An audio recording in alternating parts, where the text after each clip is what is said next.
Good morning. How you doing?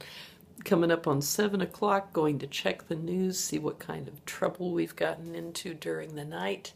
And before I do that, I wanted to talk to you and give you the next most difficult to pronounce word in the English language. This one, I don't know if you'll be speaking to me after this is over because it is just frustrating. It is it would make me so mad if I were trying to learn English and somebody gave me this word. Seems like a joke, seems like a bad joke, but this word is influence. Influence. Or it's influence. Influence. Can you hear the difference?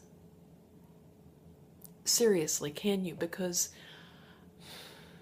I can see how most of the people that I've worked with English on will be saying, Sally, you are saying the same thing twice. But I'm not.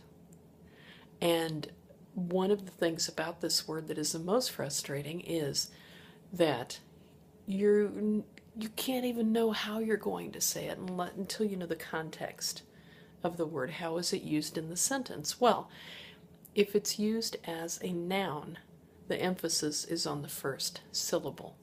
Influence. Influence. Emphasis on the first syllable.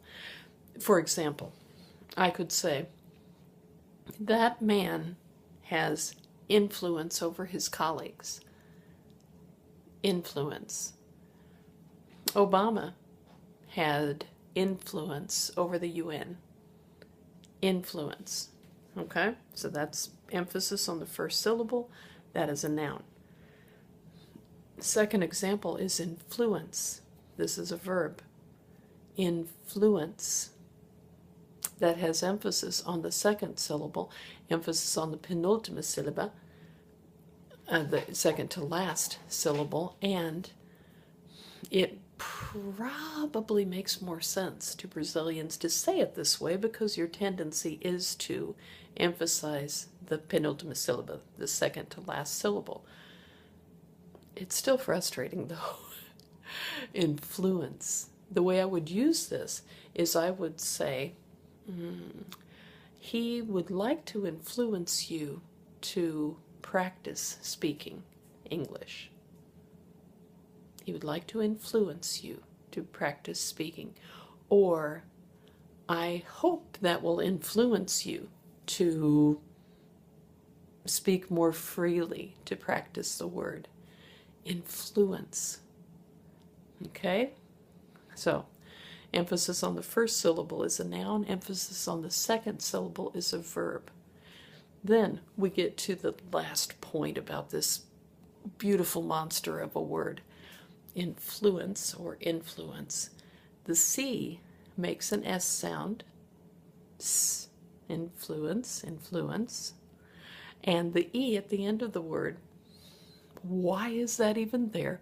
Because the Brazilians are not allowed to do what they want to do and pronounce every letter, so it's sometimes just seems to be there to frustrate you. I don't know what to tell you, but it's influence is a noun. Influence is a verb. I am so sorry, but that is one of the truths of the English language. Good luck. If you have questions for me, or if you'd like to record your voice, if you're still talking to me at all, I'd be more than happy to say, oh, you've got it, or better luck next time. We can do that, okay? So that's your word for today. Influence. Influence. I know you're going, Sally, you're saying the same thing over and over. It's not the same thing, it's different. So good luck and happy practice. Have a great day. Beijão.